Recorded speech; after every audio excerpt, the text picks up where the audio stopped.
Hello folks, another video from the Angry Photographer here. I'm showing you some test shots blown up. On the left side we have the D7100. On the right side we have the D7200. Both were shot on ISO 400 using a 50mm f1.2 Nikkor. Both were shot at 1/40th of a second at f4.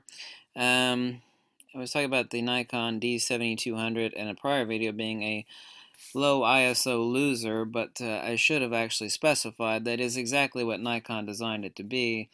People asked for a higher buffer rate, which is what Nikon gave them, and they asked for a better performer at high ISO, but we're at ISO 400. Between ISO 100 and right near 3000, the Nikon D7100 beats the pants off the D7200. I've taken a bunch of test shots. I wanted to show you two here. This is of a D4S from right at about 4 feet away. But if you could see here on the 7100 over here, you see the lines and the body cap. They're totally blown out on the D7100. This is the same lens switched between both cameras, by the way. This is the D7200 over here, excuse me. D7200 over here on the right. The lines, the grooves, and the lens cap are totally blown out, but you can see them clearly over here. Same exposure, same lens, same distance, yada yada yada. If you also look in the knurling texturing of the grip here, which is where the D7200 always fails, in low ISO, you can see it's washed out here, but over here you can actually see the finer detail. Also look at this speck of dust here on the D7100 shot. It's clearly defined, but over here it's a blown out white blob on the D7200. Actually, let me bring over the white dot. I was actually going to show you what else did I actually see that was more clearly defined. Oh yeah, right here on your second function, right here on the D4S, you notice how the edge definition is very fuzzy on the D7200. See, this is a D7200 right there. I labeled it D7200-001. It's blown out on the D7200, but over here it is clearly defined. You can see the edge definition between the button and its holder is clearly defined, whereas here it's blown out. Also, too, you can see on the lettering of the Nikon how it is fuzzy on the D7200, but over here it's clearly defined, like especially if you look at the M here versus the M on the D7200 over here. Now let's bring up a couple more shots so I could show you. This is the D7100 again on the left and the D7200 on the right. And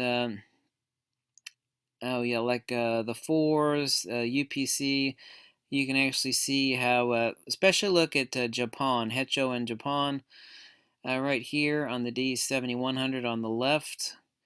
And then look at how blown out it is on the detail. This is actually a box. It looks evenly illuminated, but this is zoomed way in. It's a box back in the dark on a secondary shelf. So actually this sticker, you need proper perspective, I'll zoom out in a second, is actually in a very dark spot.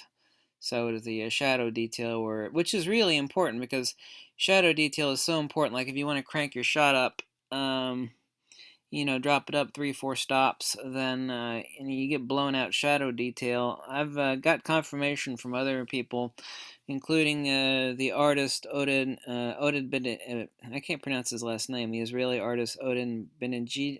God, I can't pronounce his name right. He was telling me about his brother got a D7200 and doing bird shots, and they do a lot of heavy crops, and that the shadow detail is absolutely horrific on moderate range ISO levels. But Nikon screwed up on one thing here. It is exactly what people asked for, but Nikon should have called the D7200 like the D7100 SL, SL standing for sports and low light, where the D7200 excels at over the D7100 is ISO 3000 and higher, and it also has a better buffer, which makes it great for sports, action, and low light indoors. And it's got a better buffer. I mean, a bigger buffer than the 7100. So Nikon did not specify that. I mean, as soon as you specify something is better at something specific, then you've kind of destroyed its place for everything else. Of course, we got a new Sony sensor over here, and over here on the 7100 we have the Toshiba sensor on the D7100. But you can very, very clearly see. Let me zoom out for you here really quick, and so you can see where this box is, its proper perspective. You can see now what I was zoomed in on. We're talking about a box on a back of a dark shelf there. So let me zoom back into where we were, and so you can get the perspective. But now you notice that it was a shadow, a heavily shadowed box label. Oh, yeah. What was it? See, it's unfortunate. I was also only shooting at f4. Yeah. We go.